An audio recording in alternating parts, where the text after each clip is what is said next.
Bienvenides, esto es Poco Ortodoxas, es un programa que hacemos 4 mujeres economistas con la idea de sacar la academia de la universidad y llevarla a las calles. Por eso, todos los martes a las 20 horas tenemos una cita para charlar de los temas destacados de esta semana, intentando aportar una visión académica al día a día. Nos pueden escuchar por Radio del Informante en elinformanteradio.com y por la repetidora de Córdoba, Tribu Contenidos, que pueden sintonizar en tribucontenidos.com.ar.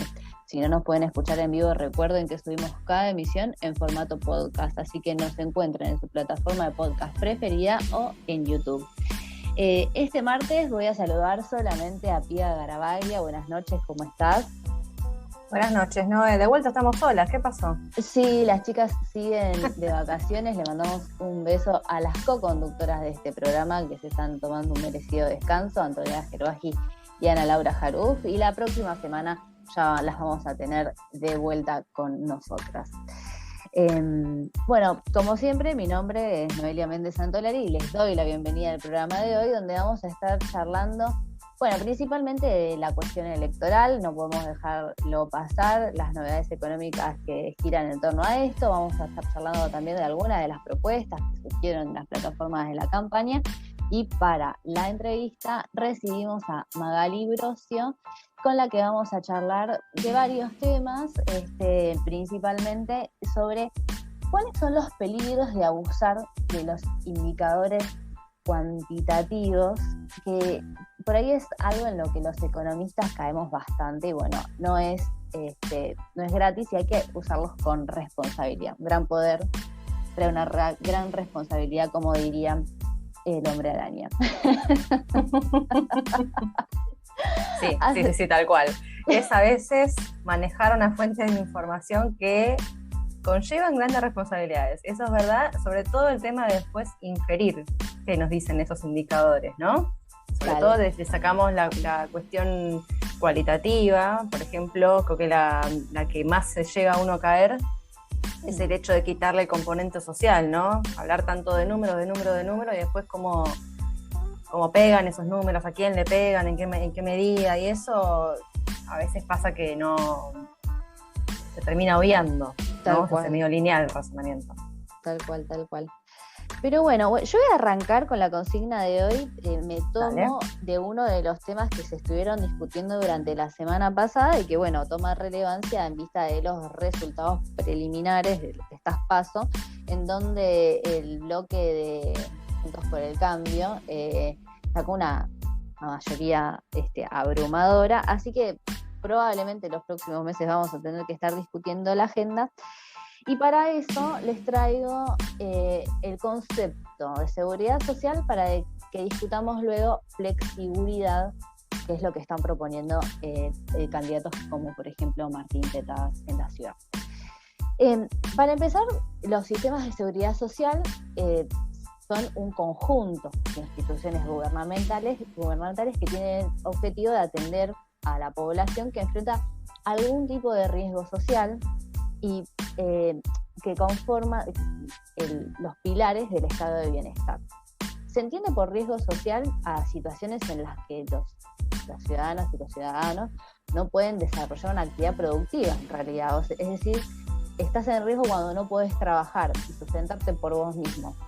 Si nos ponemos a pensar, hay una gran cantidad de situaciones en la vida en donde no podemos trabajar, por ejemplo, cuando somos niños o cuando somos viejos, cuando estamos enfermos, cuando tenemos que cuidar a otros, como a los hijos pequeños. Y bueno, que los estados empiecen a pensar y desarrollen estos sistemas de seguridad social para cubrir a toda esta población y afrontar los riesgos sociales, es un fenómeno relativamente nuevo, voy a entrecomillarlo, en la historia de la humanidad, ¿no? El primer antecedente que se le atribuye a Otto von Bismarck, que lo solemos estudiar en la Facu, fue un canciller alemán de finales del siglo XIX, 1800, para que se ubiquen, que fue el primero en armar un arquetipo de sistema de seguridad social. Paulatinamente todos los estados fueron adoptando estos sistemas y construyendo los propios con diferentes grados de cobertura, con distintos requisitos para poder ingresar a los beneficios de la seguridad social. hay muchos casos donde la seguridad social funciona como una especie de seguro, en donde los contribuyentes hacen un aporte obligatorio en la mayoría de los casos. Piensen, por ejemplo, en las jubilaciones, donde los trabajadores abonan los aportes y los empleadores abonan las contribuciones para fondear al ANSES. Pero bueno, no siempre funcionan de esta manera porque existen dispositivos de la seguridad social que dan prestaciones sin exigir una contribución a cambio, como por ejemplo piensen en la AUH, la Asignación Universal por Hijo, o mismo la educación pública y gratuita. Es una prestación que no requiere que uno aporte un fondo específico para poder beneficiarse de ella. ¿Por qué traemos este tema? Porque la semana pasada, en los últimos días de campaña, desde la coalición de Justos por el Cambio, se salió con fuerza a proponer mecanismos inspirados en la flexibilidad danesa que permiten hacer más fluida la contratación laboral. ¿Por qué se llama? Básicamente contratar y despedir con mayor libertad, digamos. Exacto, porque para contratar más fácil parece que hay que tener también mayor facilidad para despedir. Lo que no puede salir no entra, como decía en algún momento Alberto Fernández sobre los dólares y las restricciones de capitales. Sí. O los pasajeros del subte en hora pico hace 2 años. Tal cual. Te juro, hablando de esas cosas, yo en esa época en la cual uno viajaba en hora pico, todos me imagino que se acordarán o lo habrán experimentado en algún momento de su vida, qué lindo momento, ¿no? Pero esto de la gente que no cree ni en la ley ética ni física, ¿no? Que lo escuchaba de no me acuerdo quién hacía stand-up y decía, una gente que viola tanto la ley física como la moral, que es esto de quiero entrar primero que la gente salga. ¿No? O sea, no me importa el otro, o sea, y tampoco me importa el hecho de si entramos o no. O sea, hay gente que quiere salir, pero bueno, yo tengo que entrar antes. Sí, tal cual.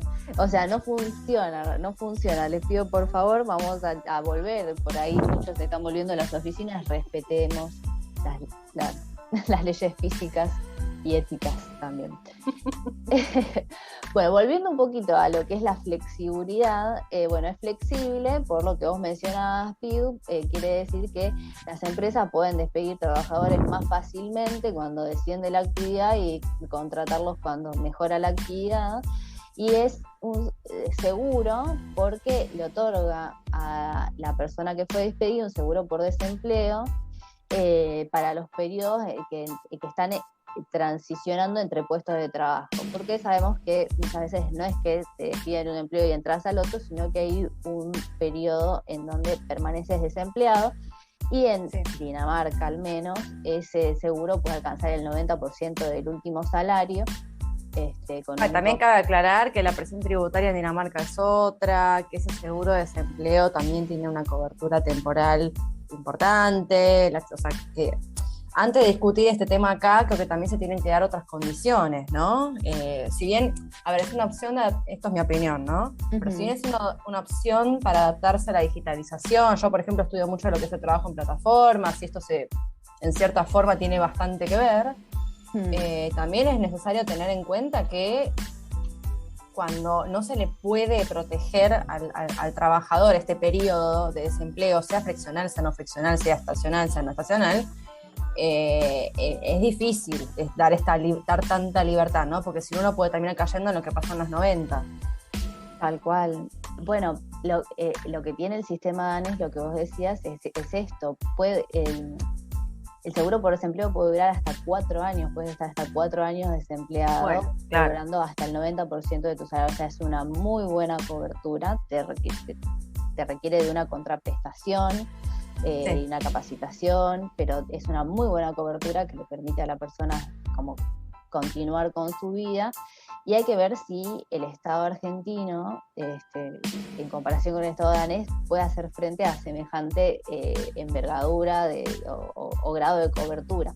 Y además también hay que preguntarse sobre si los costos por despido los tiene que absorber la seguridad social, porque estos seguros por desempleo se fondean en base a los aportes que hacen los trabajadores, una parte obligatoria y también hay una parte que pueden ser voluntarios, pero es parte de la seguridad social.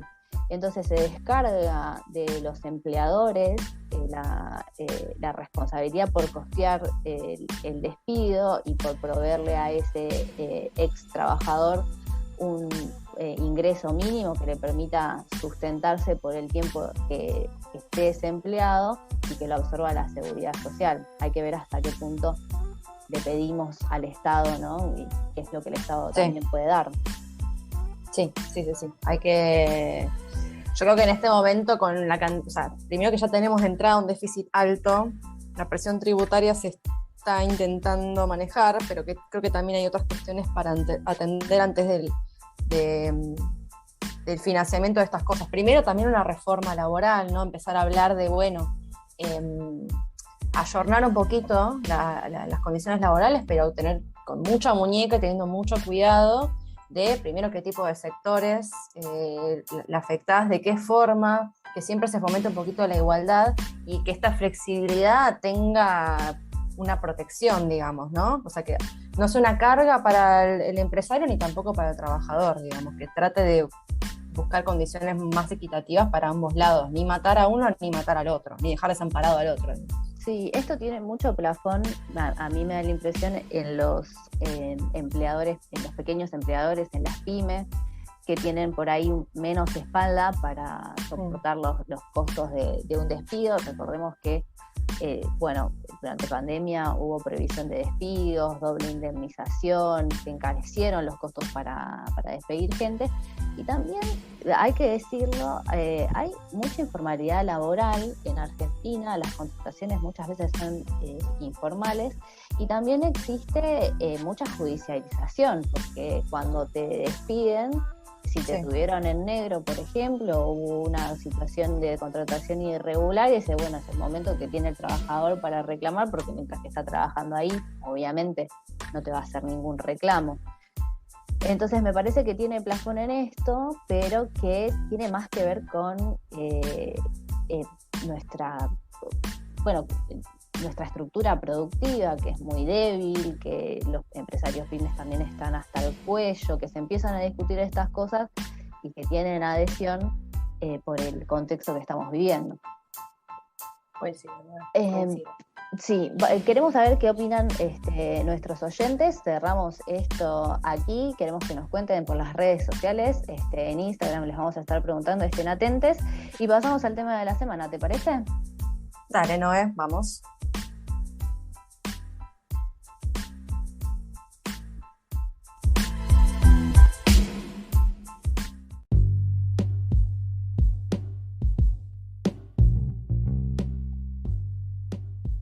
Y para el tema de la semana, como todos saben, el domingo fue un día bastante movidito, con resultados que impactan bastante en lo que son las variables económicas. Si bien la semana pasada ya veníamos hablando que se venía generando un caldito de cultivo, esta semana ya se empiezan a ver las primeras reacciones ante estos resultados. Como sabrán, el oficialismo perdió bastante territorio luego de toda la gestión post-pandemia y todo esto justamente tomado por lo que es el partido Juntos por el Cambio.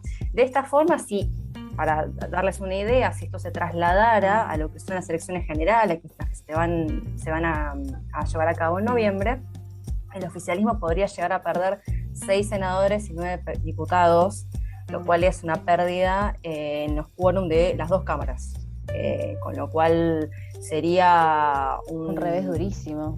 Un revés muy fuerte. De hecho, se está pensando en mantener las proporciones como estaban, y esto implica, se repite en las elecciones generales, una pérdida de bancas, que es un problema, puede dejarlo sin quórum, por ejemplo, en el Senado. Sí.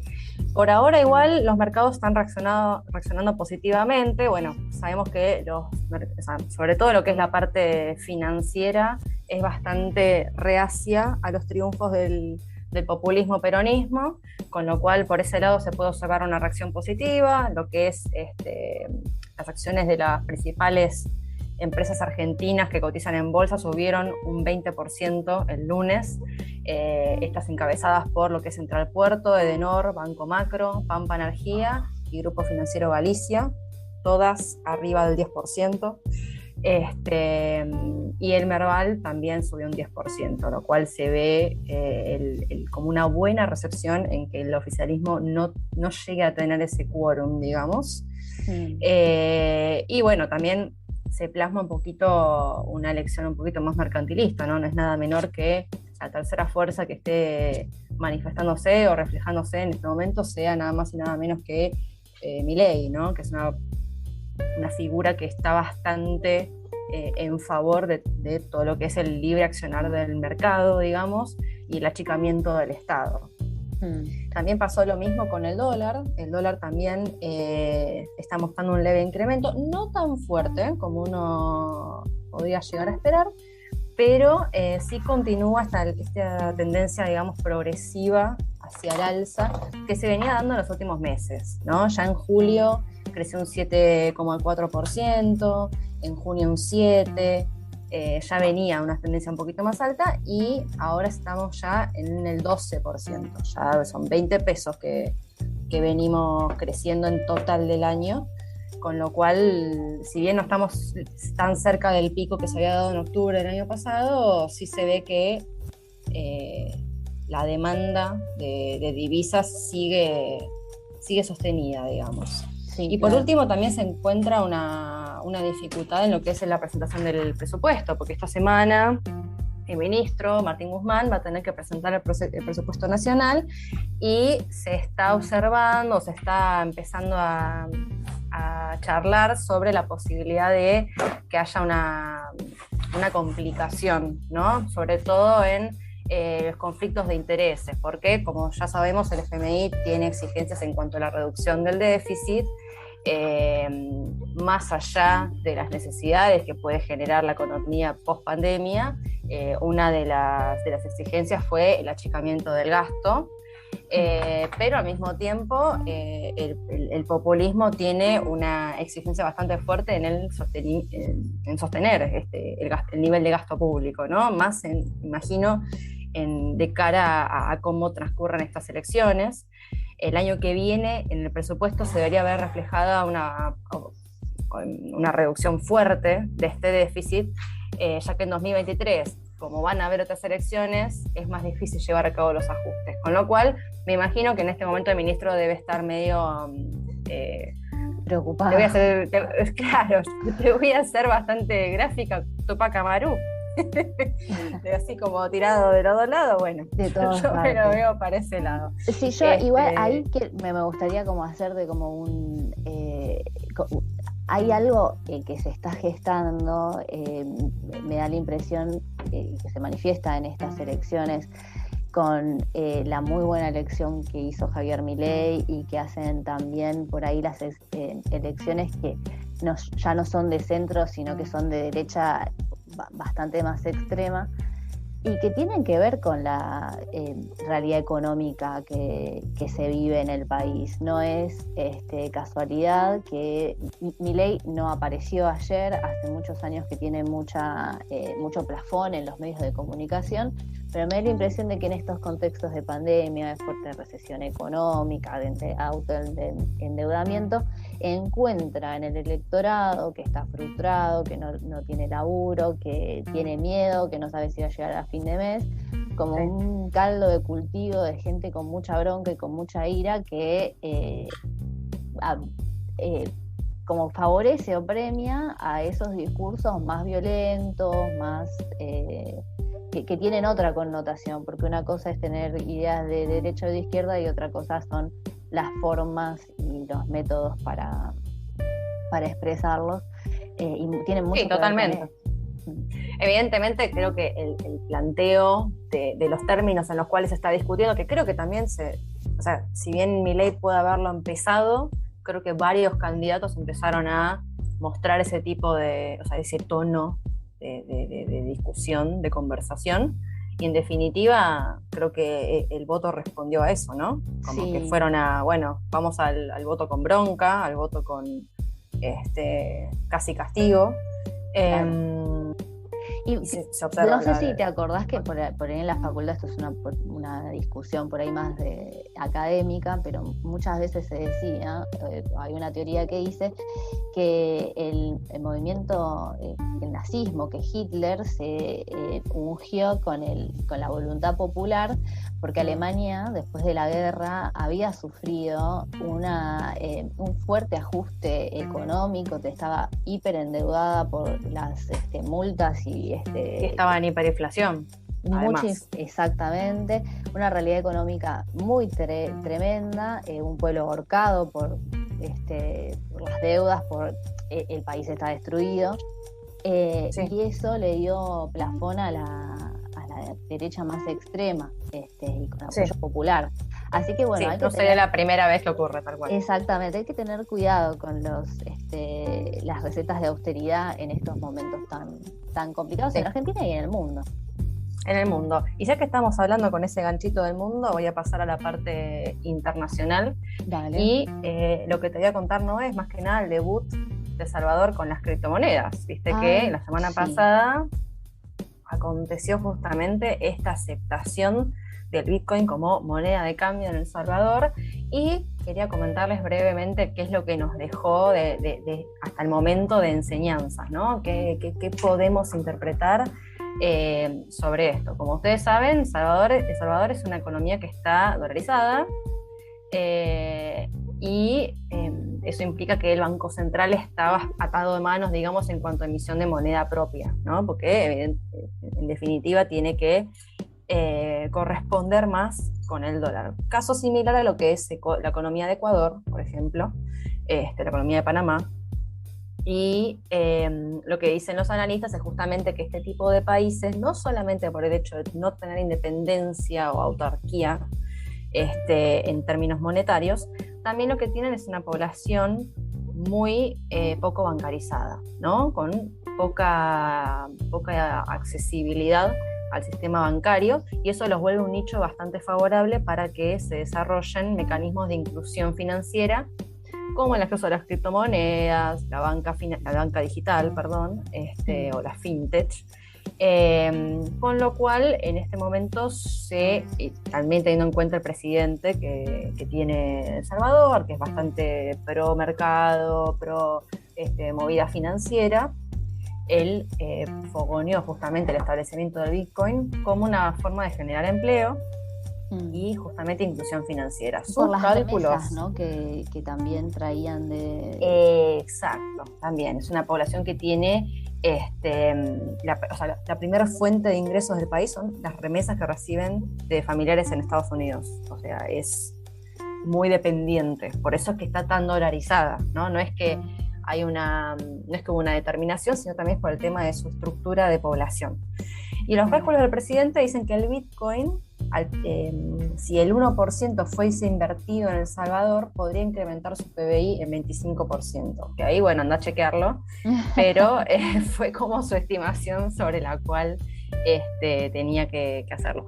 E igual, uno de lo más particular que ocurrió es que uno de los artículos justamente dice que, o sea, de esta ley de Bitcoin, es que obliga a todos los comercios a aceptarlo, ¿no?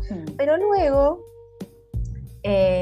Bukele, el presidente, dijo que esto igual no iba a tener que ser aplicado, o sea, no se preocupen porque no vamos a hacer cumplir eso realmente, dijo él mismo, o sea, cita textual, cuando la gente se empezó a preocupar. ¿Por qué se empezó a preocupar la gente? Esto acá cuando se empiece a poner un poquito más turbio el asunto, es que claro, Bukele, para fogonear esto, depositó a cada uno de los salvadoreños $30 en bitcoins. De esta forma puede como empezar a estimular el uso, y se distribuyeron en cajeros en todo el país formas de convertir bitcoins en dólares, ¿no? Cosa de poder lograr una aceptación, una legitimidad. ¿Qué pasó? El día que el bitcoin se aceptó y empezó a circular como moneda corriente, digamos, pasó justo una devaluación. O sea, el bitcoin cayó. Con lo cual estos $30 que tenía cada salvadoreño, en ese momento empezaron a representar $26. Claro, tiene mucha volatilidad.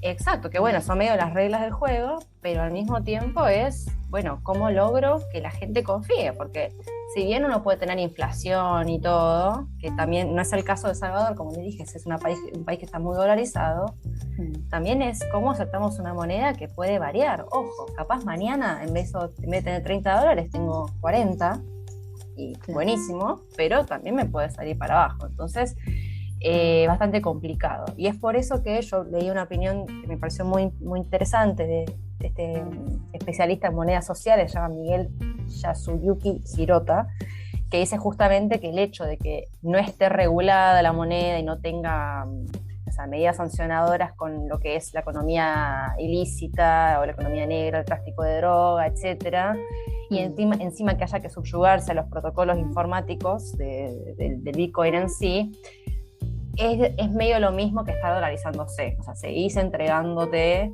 a las manos del mercado, digamos, a otra economía que no es la tuya. O sea, no estás teniendo soberanía monetaria, soberanía financiera. Con lo cual, bueno, creo que hasta el momento es interesante, porque la verdad que estaría bueno ver cómo evoluciona esto, sobre todo en países que no tienen autonomía financiera. Pero bueno, hay que tener cuidado porque puede complicar un poquito también el poder adquisitivo de los salvadoreños, ¿no? Veremos cómo continúa. Claro, pero bueno, también hay que decir que cuando los países adoptan otra moneda que la propia, pierden el poder de hacer política monetaria. La política monetaria viene dada de afuera, ya sea de la volatilidad del Bitcoin o de lo que haga la Fed en Estados Unidos. Ellos no tienen un mecanismo que les permita amortiguar o incentivar los golpes en la economía.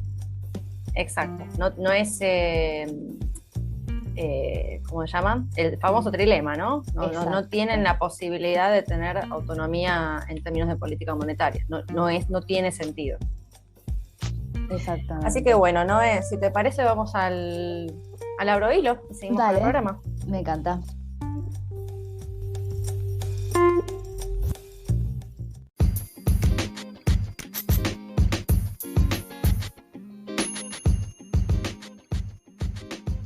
Bueno, para el Abrohilo de hoy me tocó a mí y les voy a traer las perlitas de las PASO 2021. No será tan elaborado como los que hace Anto y lo vamos a hacer un poco más cortito porque nos colgamos y se nos está yendo el programa, pero me gustaría recordar esas situaciones, esas perlitas que nos entregó el domingo electoral, como por ejemplo el votante que se presentó en el partido de Tigre con un disfraz de carpincho y pidió por la liberación de los carpinchos.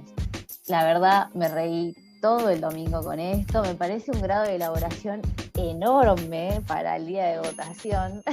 La politización de los carpinchos. Las pasiones que despiertan los carpinchos. Es un movimiento tan popular, tan vertiginoso, de ascenso vertiginoso, que tiene esta clase de adeptos, la verdad, muy bueno. Y de hecho, en San Fernando, que es otro partido de la provincia de Buenos Aires, hubo una escuela en donde los carpinchos sacaron más votos que Guillermo Moreno y Cintia Fernández. Prepararon una boleta especial con la cara de los carpinchos y que fue más popular que estos otros dos partidos verídicos. Así que la verdad, unas pasiones increíbles, un grado de preparación para el domingo electoral envidiable. Y cómo nos gusta a los argentinos votar. De hecho, en Twitter durante todo el domingo estuve leyendo a diferentes personas que decían esto, que subían sus fotos votando, que se alegraban de la fiesta de la democracia, que es poder expresarse en las urnas, de todos los colores políticos, y que resaltaban la gran oferta electoral que tenemos en Mamita. Hubo otros disfrazados. En Jujuy uno cayó vestido de coronavirus. En la capital hay un señor que se llama Jorge Williams, que tiene 80 años y que para ir a votar se viste todo de la bandera argentina, que ya es prácticamente un clásico.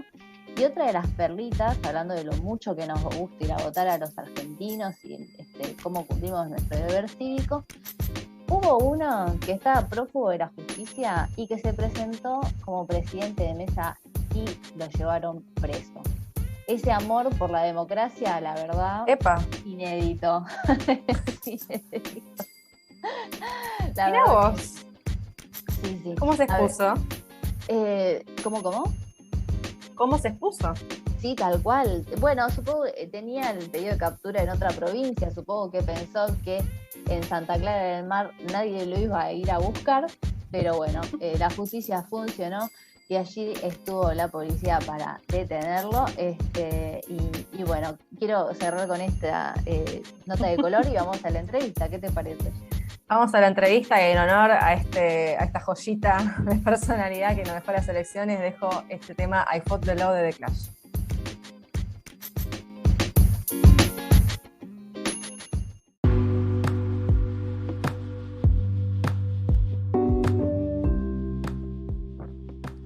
Bienvenidos a este segundo bloque de Pox en el cual tenemos la entrevista y tenemos en esta ocasión a una gran invitada, Magalí Brosio.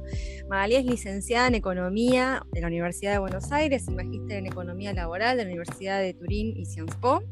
Actualmente forma parte de la Escuela de Derecho de la Universidad de Birmingham, donde se encuentra trabajando en su tesis de doctorado, estudiando el marco de indicadores asociados a los objetivos de desarrollo sostenible en una perspectiva feminista.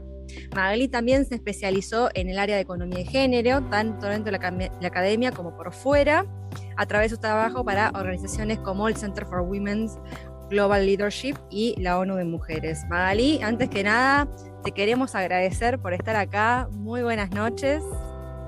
Muchas gracias a ustedes, un placer.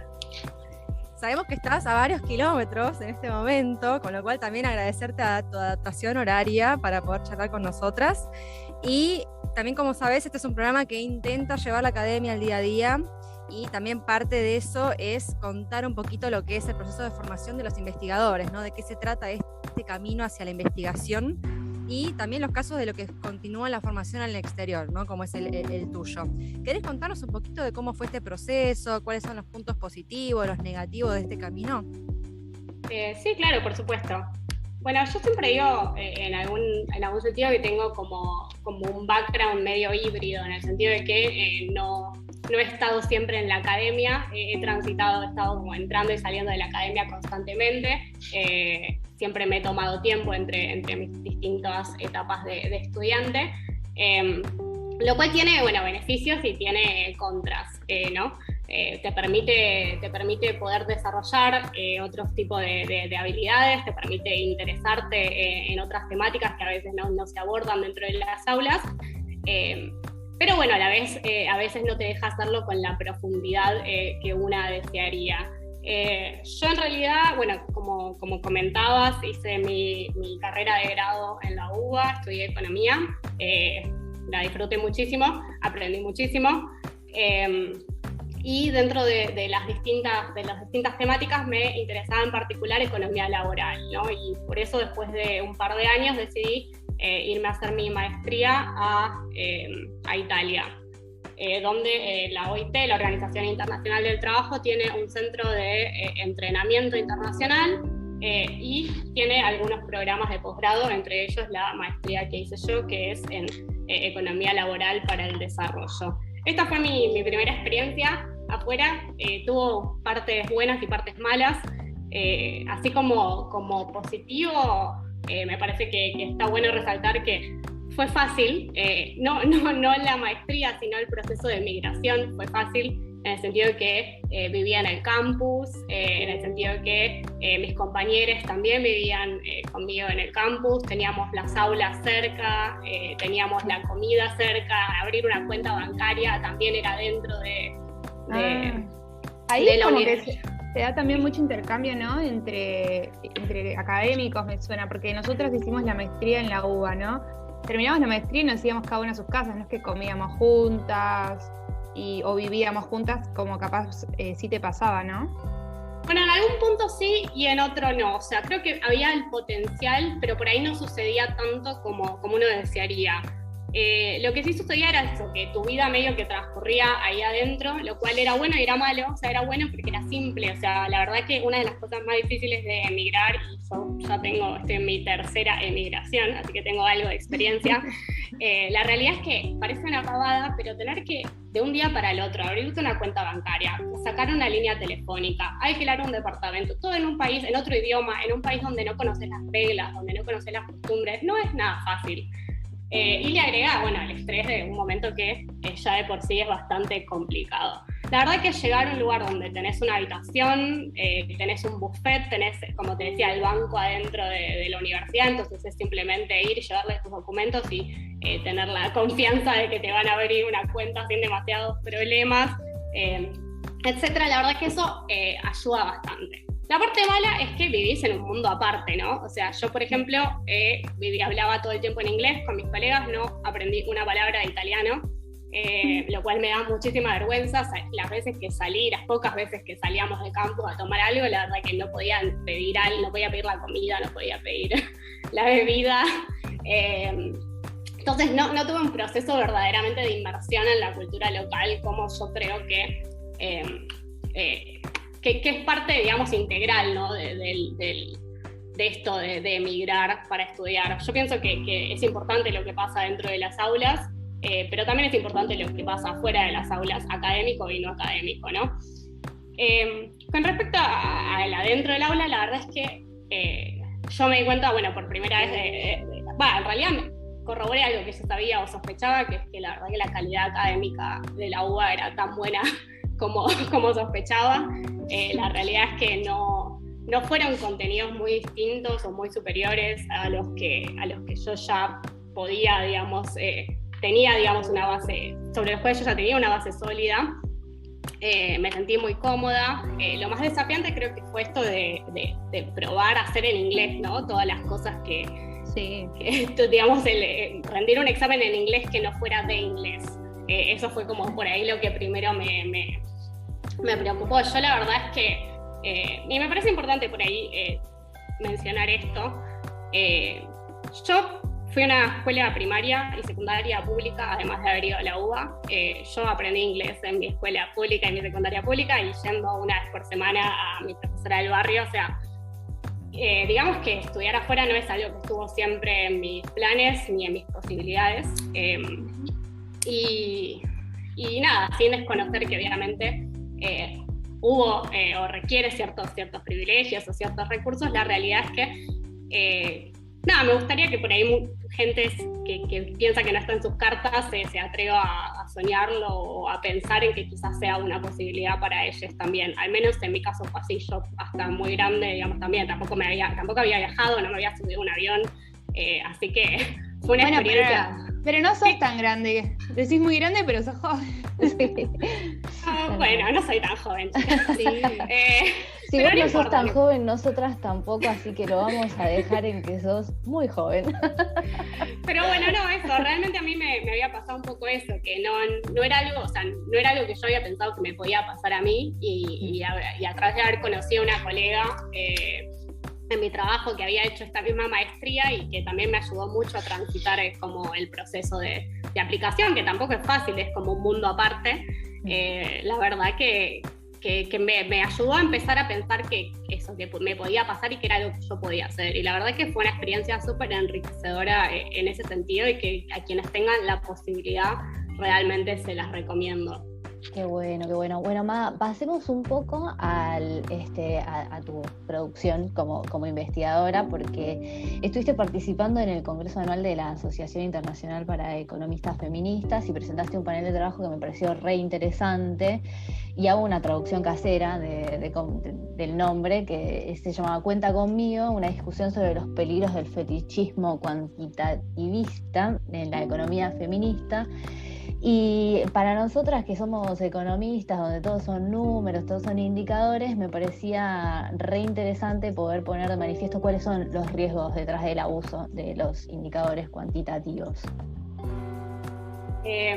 Bueno, creo que es un buen puntapié, y que no están solas, digamos, todas hemos estado ahí.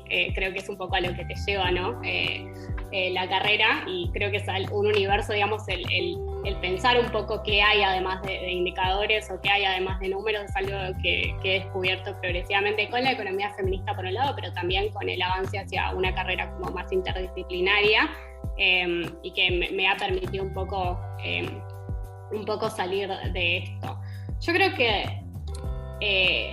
los indicadores, el problema principal que presentan los indicadores es que solidifican ciertas teorías, ciertos supuestos, los solidifican y los, digamos, en un número o en un indicador, y detrás de la máscara de algo que es más bien técnico, promueven como ciertas teorías específicas, ¿no? A ver, ¿qué quiero decir con esto? Básicamente que cuando, por ejemplo, nosotros podríamos estar acá y discutir si la universidad A es mejor que la universidad B, ¿no? Y si yo les preguntara a todas ustedes tendrían una obligación de articular sus argumentos y explicitar por qué piensan que la universidad A es mejor que la universidad B.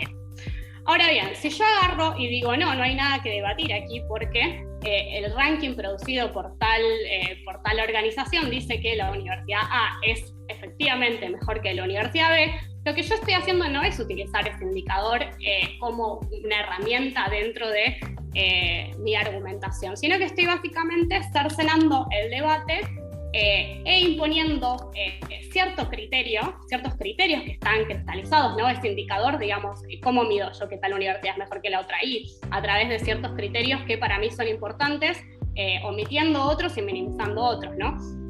Y cuando yo estoy cercenando ese debate e imponiendo ese indicador como el criterio último, el criterio definitivo, lo que estoy diciendo básicamente es que ese argumento o ese criterio y el que está, digamos, escondido detrás del indicador es mejor porque es aparentemente objetivo, mientras que lo que ustedes están presentando son simples visiones subjetivas u opiniones propias sobre cuál es mejor. Claro, es como... Todos queríamos repreguntar. Sí, todos nos queremos. No sé cuál, Anto, querías tirar una pregunta. A mí me recuerda muchísimo yo tengo muchas críticas con respecto a muchos modelos econométricos que intentan replicar al mundo en el que vivimos y la moldan de tal manera que les dé el modelo, ¿no? Y me hiciste acordar a eso, como los economistas a veces encerrados en sus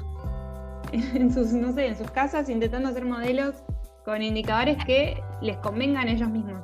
Nada, es una crítica que nos debemos todos los economistas, me parece. Así y que además tiene como un prestigio de superioridad de este modelo. Sí, tesis con econometría gana a tesis sin econometría para mí en la academia hoy en día. Sí, por eso a veces incluso la heterodoxia pierde digo, hablando en términos genéricos, ¿no? Pero a veces la heterodoxia pierde con la ortodoxia justamente por no tener tanto modelo, no modelizar tanto la información. Sí, efectivamente, digamos, no creo que sean opiniones, como justamente opiniones o simplemente pensamientos de ustedes, sino que efectivamente creo que hay una realidad de que así es, o sea, hay una valoración por lo que es el conocimiento que puede ser sustentado en indicadores por sobre otro tipo de formas de conocer. Hay una idea de que lo cuantitativo es necesariamente mejor de lo cualitativo y, como decía, lo que subyace, ¿no?, a todo esto es que lo cuantitativo es mejor que lo cualitativo porque es objetivo, lo cual, como trataba de demostrar, no es tal cosa. Lo cuantitativo es importante, sí, sin duda, y las economistas feministas lo sabemos mejor que nadie, digamos.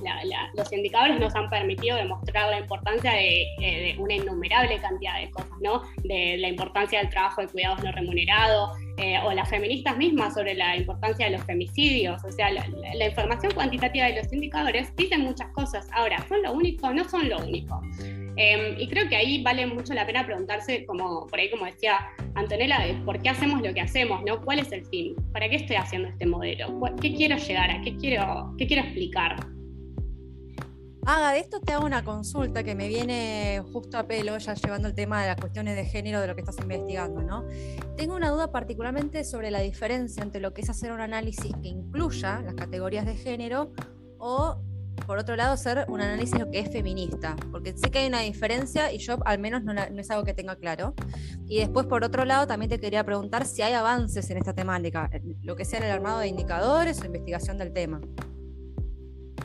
Es una gran pregunta y creo que además es muy vigente, o que cada vez es más vigente, ¿no? Y digo esto porque la verdad es que lo feminista o el enfoque de género ha dejado de ser como algo como ¿cómo decirlo?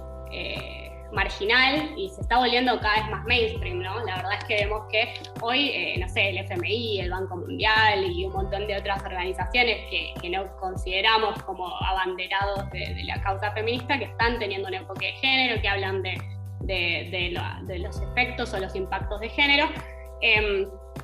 Entonces es importante, me parece, dejar en claro o hacer esta distinción, porque no es todo lo mismo, porque el hecho de hablar de mujeres o hablar del impacto de las políticas económicas en mujeres o preocuparse no significa necesariamente seguir una perspectiva feminista, y creo que estas organizaciones son el ejemplo como por ahí más claro, ¿no? Porque tenemos que por un lado dicen preocuparse por el empoderamiento económico de las mujeres, mientras que por el otro siguen promoviendo las mismas políticas de austeridad que han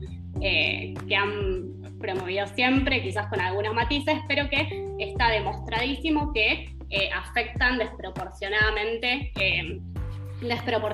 a las mujeres, y que estas son las más afectadas por este tipo de medidas. Entonces, simplemente hablar de mujeres o simplemente tener en cuenta el impacto de las mujeres no es suficiente para realizar un análisis verdaderamente feminista. Y creo que otra pata que por ahí es central en esto es la pregunta de qué mujeres, ¿no?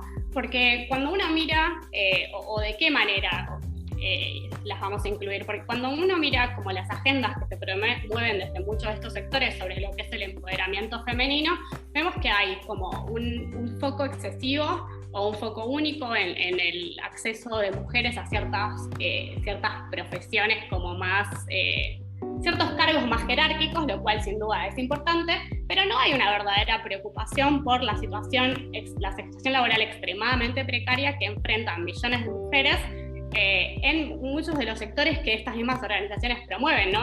Estas organizaciones no se preocupan por las mujeres que trabajan en zonas de exportación, en contextos cuasi esclavos, o que tienen que emigrar para trabajar como trabajadoras domésticas, de nuevo, probablemente en condiciones bastante precarias, fortalecidas o promovidas por un régimen que intenta incentivarlas a que realicen este tipo de migración para mandar remesas hacia sus hogares. Te hago un comentario sobre eso. Sí. Hace unas semanas entrevistamos a Sofi Zambraro, que nos comentó justamente lo que es cuestión de segregación por género en el mercado laboral, y me parece muy interesante esto que estás diciendo, porque no es solamente ver el tema género y punto, segregación de mujeres, sino también qué mujeres, en qué rubros y también en qué sectores socioeconómicos, ¿no? Porque también debe haber un tema de sectores más vulnerables que se da en mayor profundidad, como también en ciertos sectores económicos donde hay más segregación que en otros. Sí, sin dudas. Yo hace un tiempo había hecho un ejercicio bastante, no sé si divertido, pero al menos ilustrativo, ¿no? Para una clase que tenía que dar. Y googleé, techos de cristal es un concepto que la mayoría de las personas hoy por hoy estamos familiarizadas con que tiene que ver con las barreras invisibles que existen para las mujeres y también para otros grupos subrepresentados en acceder a ciertos puestos jerárquicos en una pirámide organizacional, ¿no?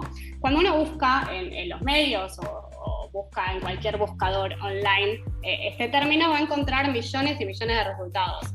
Ahora, cuando buscamos pisos pegajosos, que sería como el fenómeno contrapuesto que tiene que ver con lo difícil que es para las mujeres salir de los estratos más bajos, ¿no? De estas jerarquías ocupacionales, es decir, poder avanzar un poco en esta jerarquía, nos damos cuenta que este concepto casi no aparece en ningún lado, a nadie le interesa ni investigarlo ni comunicarlo, es decir, hay un foco excesivo en ciertas mujeres y en las necesidades de ciertas mujeres, que son importantes, sí, pero no son las únicas. Claro, es así, tal cual. Y Maggie, para cerrar la entrevista, porque nos estamos quedando sin tiempo, no queríamos dejar de mencionar los objetivos de desarrollo sostenible. Primero, aclarar al público en general de qué se tratan estos objetivos y también esa polémica que existe detrás de las, entre comillas, nobles intenciones que capaz no tienen en consideración a las mujeres y algunas disidencias. Bueno, dale, les cuento un poco de lo que yo hago y cómo se relaciona con los ODS. Mi tesis básicamente se centra en el rol de los indicadores como tecnologías de la gobernanza global, lo cual en pocas palabras quiere decir que estudio cómo los indicadores, o al menos los indicadores que podemos llamar exitosos, moldean cómo pensamos ciertas cosas y qué pensamos que podemos hacer en relación a estos, ¿no? Por ejemplo, qué pensamos que es el desarrollo o la igualdad de género y cómo los conseguimos, o qué cosas nos llevan más cerca o más lejos de estos objetivos. Y hago esto enfocándome en la Agenda 2030 de las Naciones Unidas y los Objetivos de Desarrollo Sostenibles, ODS. Para quienes por ahí no estén familiarizados con los ODS, estos son 17 objetivos universales, comprensivos, amplios en el sentido que abordan temáticas muy variadas, incluyendo, no sé, pobreza, empleo, medio ambiente, género, etc. Y para operacionalizar la agenda, cada objetivo tiene a su vez metas y estas tienen a su vez indicadores, ¿no?, que miden el progreso hecho bajo cada una de estas áreas. Este modelo de desarrollo basado en metas no es del todo nuevo. Tenemos un antecedente importante que son los ODM, o los Objetivos de Desarrollo del Milenio, pero a la vez hay bastante consenso dentro de la comunidad internacional que no es la simple continuación, en el sentido de que hay bastantes puntos de ruptura. Solo para nombrar algunos, los ODM eran una agenda realmente muy centrada en la pobreza y en combatir la pobreza, mientras que los ODS están basados, o sea, ofrecen una definición de desarrollo bastante más amplia que aborda temas económicos, pero también sociales y ambientales. En segundo lugar, los ODM eran muy poco ambiciosos, de hecho alguna gente se refería a ellos como los objetivos de desarrollo mínimos, y en la práctica la realidad es que eran solo relevantes para el sur global, mientras que los ODS, bueno, son mucho más ambiciosos. Y en tercer lugar, el proceso, ¿no?, de elaboración de los mismos. Los ODM fueron elaborados por un grupo selecto de staff de organismos multilaterales o intergubernamentales en un proceso cerrado, opaco, y luego fueron, digamos, entregados hacia el resto del mundo, como aquí tienen, síganlos. En el caso de los ODS, la verdad es que fue mejor, no perfecto, pero fue indudablemente mejor el proceso de elaboración, bastante más abierto. Esto no fue simplemente, digamos, por bondad o por etiqueta. La realidad es que estos son marcos no vinculantes, ¿no? Digamos, no son normas que tienen que ser ratificadas y que implican algún tipo de obligación legal para los estados. La verdad es que la única forma, o sea, y no existen mecanismos de control o de aplicación. La realidad es que la única forma que tienen, digamos, la ONU para impulsar que sean aplicados es tratar de que la gente esté, bueno, comprometida con esta agenda, y una forma, obviamente, es que esta gente haya sido, o sea, que el gobierno o que más gobiernos participen en su elaboración. Esta agenda comenzó a regir en 2015 y, como su nombre bien indica, está en vigencia hasta el 2030. Y a pesar de bueno, la pérdida de poder del multilateralismo y de la ONU en particular en los últimos años, la realidad es que aún hoy tiene un peso importante en las conversaciones sobre desarrollo internacional y en cómo se deciden prioridades, ¿no?, cómo se distribuyen fondos. Y en este contexto a mí me interesa, bueno, estudiar qué dice esta agenda y en particular los indicadores asociados acerca de qué es el empoderamiento económico de las mujeres y cómo se logra. Y ahí, empalmando con tu segunda pregunta, la verdad es que el activismo de las mujeres estuvo como completamente involucrado en el desarrollo de esta agenda. Obviamente no logró todos sus objetivos, hubo retrocesos importantes, pero cuando se lo compara con los objetivos de desarrollo del milenio, que la verdad es que eran extremadamente pobres en lo que tiene que ver con género, la verdad es que hubo algunos avances notablemente importantes.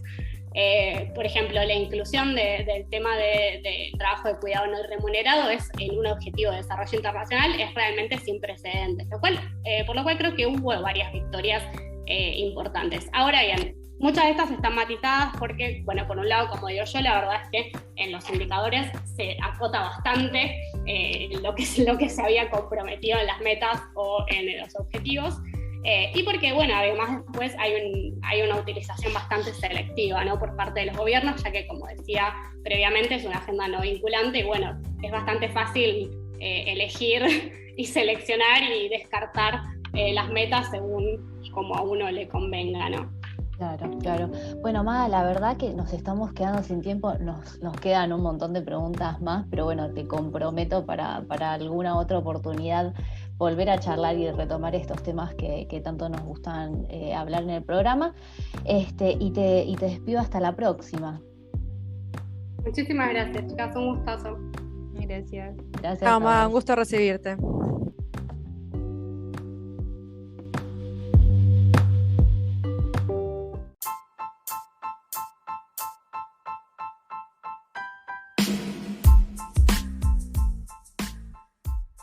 Y cerramos con voto latino de Molotov. Si bien la semana pasada les dije voten sin violencia, voten con paz, creo que el resultado, no sé si coincidís, ¿no? El resultado de estas elecciones fue más bien contundente, con bastante... fue enérgico, digamos, ¿no? Así que dejamos con un tema un poquito más acorde. Fue en paz igual, vamos a decirlo, vamos a rescatarlo, no hubo grandes incidentes, fue una gran jornada electoral en ese sentido, pero bueno, el mensaje estuvo claro. El mensaje estuvo claro, totalmente. Noé, ¿querés contarnos en qué redes nos pueden seguir escribiendo? Sí, podemos seguir la charla en Twitter, Instagram y Facebook. Nos encuentran como @poco_ortodoxas. Y si nos quieren volver a escuchar, pueden hacerlo a través de Spotify, donde nos encuentran como poco ortodoxas, o en YouTube, donde somos poco ortodoxas. Muchas gracias, Noé. Síganos escribiendo, nos gusta que nos propongan cosas, que pidan invitados, que nos queremos escuchar. Así que bueno, si te parece, Noé, continuamos la semana que viene. Un placer como siempre. Igualmente, hasta el martes. Chau, chau.